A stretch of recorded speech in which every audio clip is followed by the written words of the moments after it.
Hi everyone, welcome back to Total War Therapy, and today we're gonna see the best army composition for every legendary lord of the Vampire Coast faction. This is an experimental video, so feel free to share in the comments what's your opinion, what can be improved, so we can create an amazing series together. Hi, I'm Alberto, I'm a real person, and here you will find the beginner's guide, the battle unit roster, tier list, ranking, and many shorts, so if you wanna support the channel, please consider to subscribe.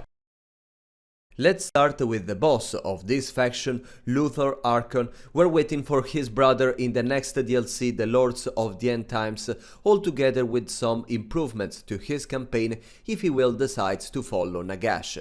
In any case, about the army, he will boost the Zombie Pirate, Deckhands Mob, the Depth Guards and the Rotting Prometheans. With the skill Man of War, he will increase the leadership of the Zombie Pirate, Infantry and the Depth Guard, and the hero capacity of the Vampire Fleet Captains, that are basically the spellcasters around the heroes of this faction. Then with the skill Hand Cannon, he will increase the missile strength of the Zombie Pirate, Gunnery Mob and the Rotting Prometheans, so you can focus on gunpowder your army. And then with the Poacher, he will increase the recruit rank for the Zombie Pirate, Gunnery Mob.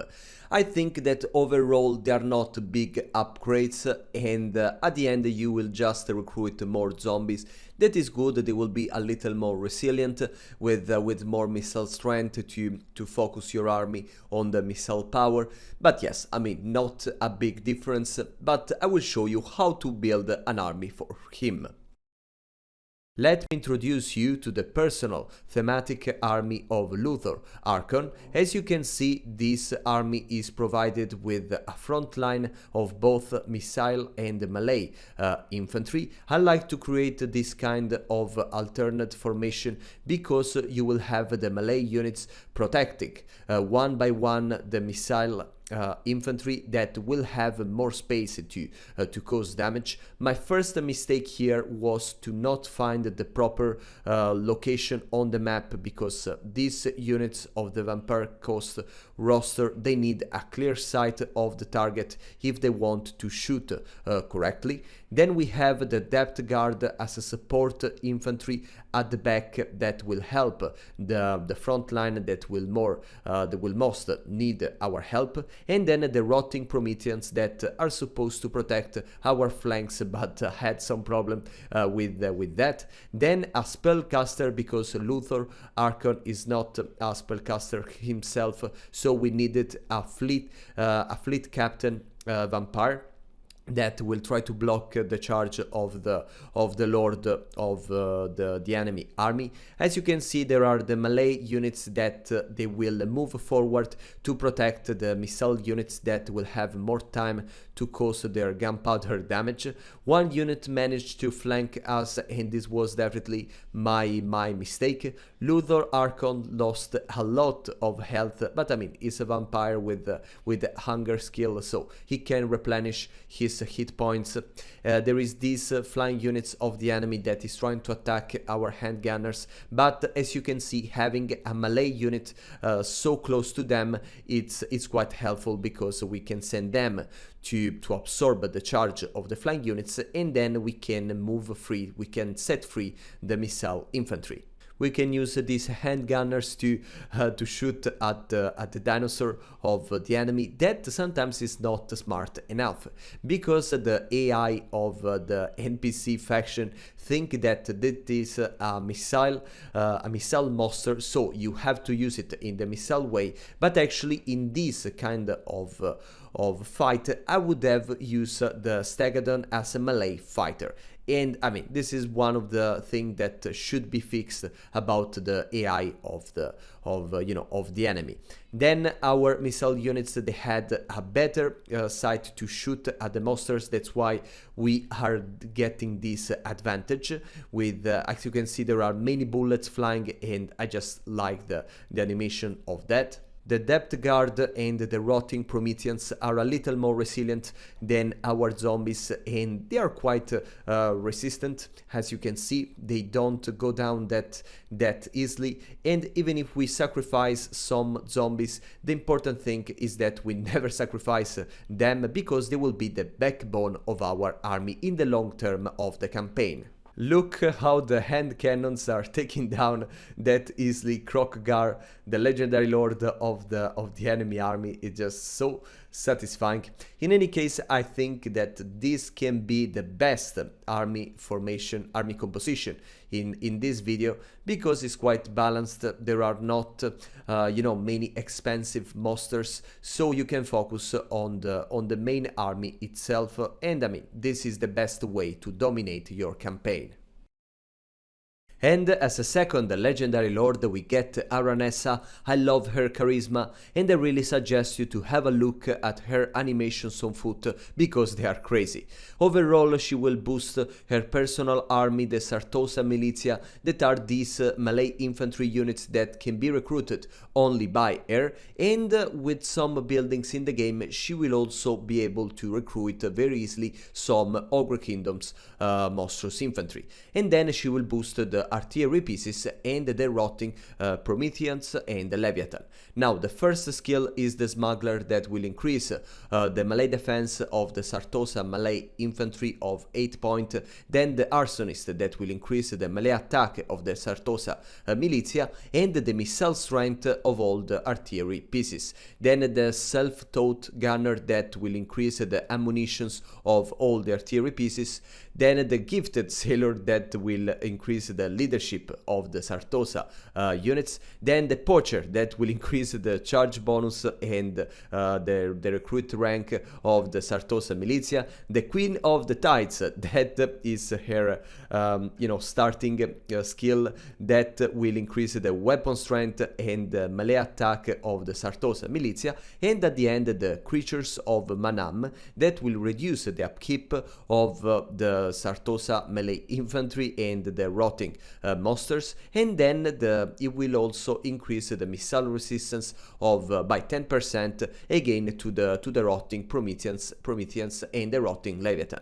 So overall, you can build a defensive army with the Sartosa Militia, that will replace the zombie pirates, and then the artillery pieces for the long range, and the Prometheans to cover your flanks. And here we have the personal thematic army for Aranessa. As you can see, we built a full front line of Sartosa melee infantry, no zombie this time, and it will be an alternate formation, because we got the Sartosa pirates with the dual weapons that will focus more on the melee fight, and then the Sartosa company militia, that they will sacrifice a little of melee capabilities to get this additional range attack, that is a great support, even because the enemy army frontline will be stronger than us, because it's consisting of orcs, black orcs, and so on. Now, of course, our main strength in this thematic army is the artillery, that will cause plenty of damage in the early game, so before the two front lines engaged, but after that it will be, we will have some trouble with them. Then we got the Rotting Prometheans to defend our flanks in case some greenskins units will try to circle us around, and then the Rotting Leviathan, that we need to use it as a damage absorber. So it's a single entity that we can put in the middle of our army formation, so it can absorb as much damage as possible to protect other more vulnerable units. In any case, it's going great for now, and we put Aranessa in a forward in the avant-garde position, so she can try to stop the charge of some enemies, also with their special ability, that is a magical net that will prevent some units to move.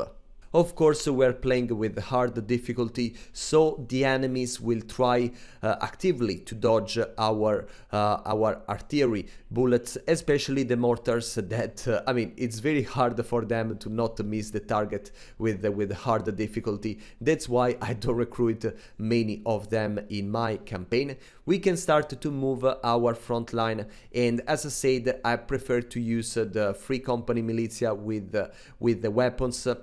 With the missile weapons and the dual weapons for the melee attack. So with this dual kind of fight, we have a chance to survive. Of course, here we have also the rotting Prometheans that we will not deploy instantly in the melee fight because we need them for emergencies. The artillery pieces, they are struggling to cause any damage, and the Sartosa militia, since we are not playing in the campaign, they are routing. That is not good for our front line, even because in this way our artillery will be very vulnerable, and they were the key of our army. Even Aranessa routed at the end because she suffered plenty of damage, and we have an enemy unit that managed to attack us. Then the artillery pieces for some reasons they are moving forward, and yes, we made some mistakes. I made some mistakes in this fight, but I had a lot of fun anyway. The rotting Prometheans turn out to be the backbone of our army because they are the only units resilient enough to withstand the enemy front line where there are many monsters, and unfortunately we're quite managing to solve the situation. The Sartosa units are coming back after escaping, and yes, we have to be still careful of the flanks because there are some units that can attack without us noticing. And then, as you can see, I'm using the missile Sartosa militia as a support because if I make them engage in melee, then they will rout again. So it's better to work like that.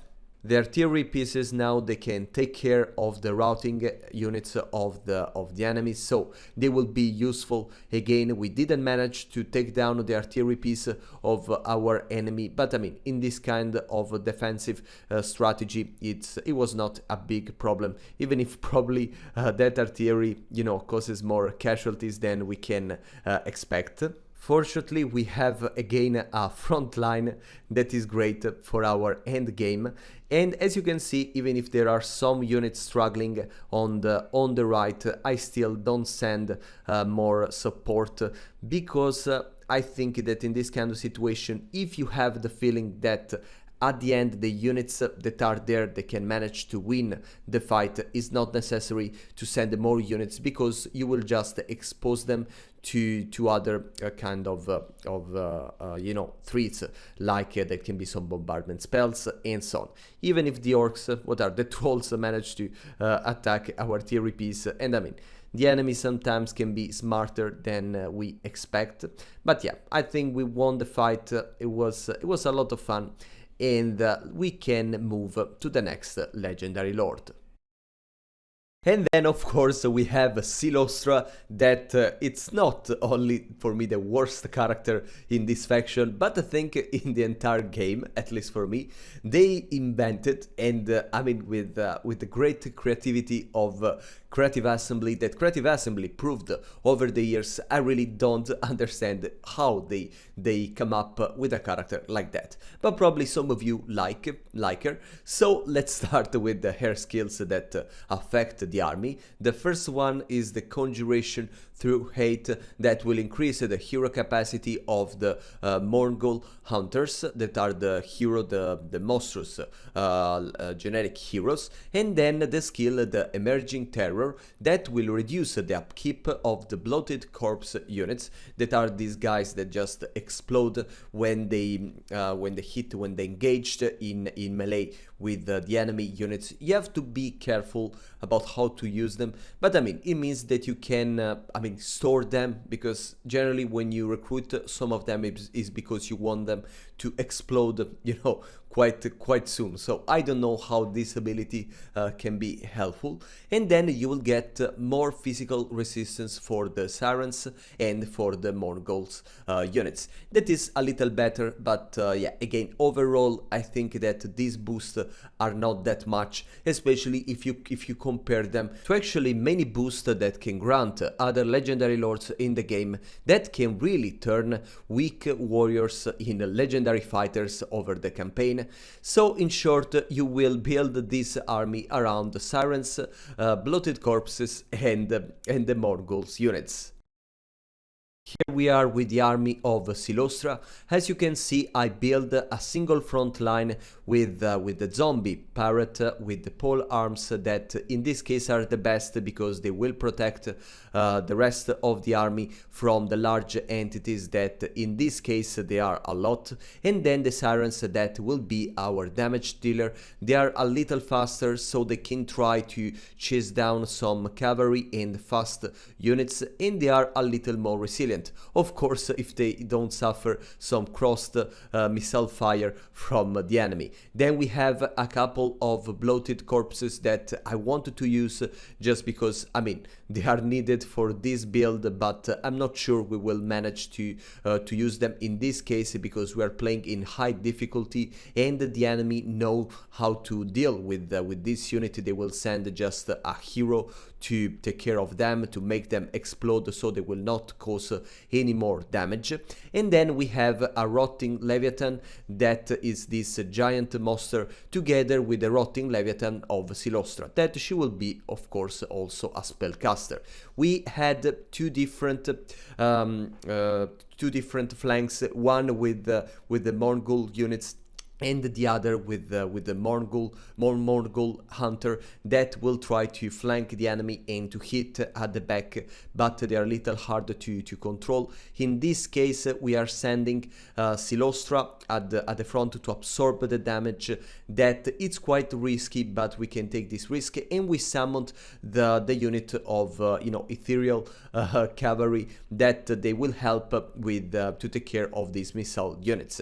Then we have the Mongol hunters that they can finally try to attack the back of the enemy army. The Sirens are taking care of this bunch of enemies in the forest, and there is also the rotting Leviathan as our jolly. Cylostra is taking a lot of damage, so we have to be very careful with her. The problem is still the artillery piece of the enemy that we have not. We haven't debilitated yet. Also the Medusa of the Dark Elves, it's crazy because she can deal a lot of damage to our single entity monsters. And yeah, we have to use some spells.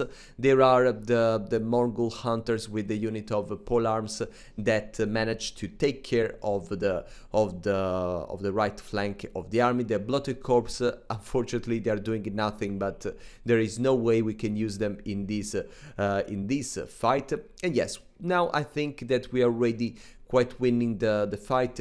Dark Elves can be a little tricky if you don't take care of their K units as soon as possible. And there is a flying spellcaster. We have no flying units and no missile unit to focus on that, but we are definitely managing the situation. Our mistake here, of course, is concentrating all our armies in one single area that is quite vulnerable to bombardment's abilities, but fortunately this spellcaster of the enemy doesn't have any kind of this spell, so we are quite you know, protected by that. But of course, try to avoid as much as you can this kind of situations. Even if the enemy in this case is stronger, they had the executioners that are melee infantry, very elite and very hard to take down, but I mean, it's always better to avoid this. We're sending the bloated corpse to the cavalry of the enemy, and you will see soon what will happen. There is still the Flying Lord that, I mean, there is nothing we can do about it. And this is the moment where the enemy will fall into our trap. Of course, we cause some damage to our allied unit as well, but I mean, this is the sacrifice of the zombies armies. Okay, I made many mistakes with this fight, and this is also a reminder that sometimes you cannot focus entirely on the units that are boosted by that legendary lord. In any case, we managed to win the fight. At the end, the flying lord had to land for the game mechanics that are not working that well, honestly, and we won. And at the end we have the Count Noctilus, my favorite character of this faction, that overall will boost the stats of the larger entities, the Depth Guard and all the flying units. Let's start with the first skill, the Lord of the Dread, that will reduce the upkeep of the Necrophax Colossus. Honestly, I would have expected something more, because these giant twisted monsters are quite crazy, and I would have preferred some enhanced boost. Then it also increased the weapon strength of all the large entities, so you can definitely focus this army on monsters and twisted stuff. And then we have the Seeker's ability that will increase the leadership and the melee defense of the Depth Guard and all the flying units, so the Terrorgeist and the Deck Droppers. That, especially for the Deck Droppers, this skill is quite helpful, because these flying missile units, they go down very easily when they are engaged in melee, and this extra leadership and melee defense can make them more resilient. And it's also good for the Depth Guard, that will be your elite infantry for the late game. And here we are with the personal thematic army of the Count Noctilus. We are working with the limited funds, that's why I have not been able to recruit many monstrous units for this build. In any case, I made this front line of pirate zombies with the pole arms, because they will protect the rest of the army from the attacks and the charges of the large entities of the enemy. And then we have the Depth Guard as a support melee infantry for when the enemy front line will engage. And the Deck Droppers, that are these, as I said, bats with zombies with a hand gunner, with a rifle, that supposedly they should take care of the dragon and of the Lothern Skycutters, but we will see very soon what will happen. And then the Necrophax Colossus, that at least for me they are the key units of this thematic army, because I like them. The Deck Droppers, as you can see, they can cause a lot of damage to the dragon, but their leadership go down quite fast when they are under attack. They are very vulnerable, they are strong but vulnerable. An enemy already charge us, even if we are playing in hard difficulty, the enemy still doesn't play that hard. The Necrophax Colossus, they are both, you know, an artillery piece and a melee fighter in case we need, but I would focus more on the missile power with them, because they are quite strong with that. But yeah, they're already causing a lot of damage. There is an artillery piece in the enemy army that I think that for now we are not able to take down, since there are many flying units and an archer that is covering it. Then we have the Count Noctilus is of course also a spellcaster, so we can use him to summon some zombies and to cast some offensive spells. The first unit of Deck Droppers went down in a melee fight with the dragon, but I mean they were expendable. There is the Necrophax Colossus with the flamethrower that almost annihilate one of the melee infantry of the enemy. You have to be very careful of these kind of units, because they can cause a lot of friendly fire. There is the dragon that managed, of course, to bypass our front line and attack directly our lord, but of course we have the front line of zombies with the pole arms, so it was not a great idea. We can cast a spell on the enemy archers, that here is probably the unit that we have to be more careful about, because archers, these kind of archers, even without armor piercing damage against our weak zombies, can be very helpful. Quite useful for them, not for us. For some reason, I struggle a lot to take down the Lothern Skycutters with both the Necrofex Colossus and the deck droppers. I don't know why, but I should investigate this situation, even because I tested and there are some problem with the missile attack of the Necrofex Colossus.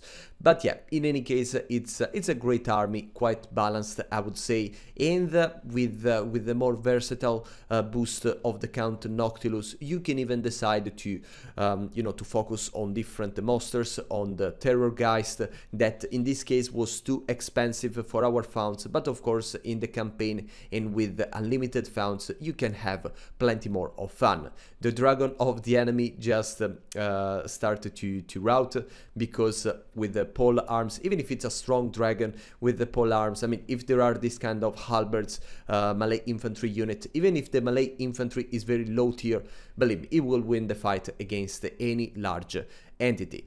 The enemy army is not that strong now. We have just to take care of the artillery of the archers, and then the melee infantry will go down very fast. Okay, we sent our depth guard against the artillery piece. Of course, we sacrificed some units, but I mean, this is how the vampire pirates should work. And yeah, I think it was a great and fun fight. That's why I love to use the Count Noctilus in Ultuan, because you can just pillage the entire High Hell's homeland, and this is great. And I had a lot of satisfaction with that. And then Count Noctilus, it's a very charismatic character, a good spellcaster, an artillery piece, a monster, and I mean, it's just perfect. It's everything you can ask for in a legendary lord. And we won the fight.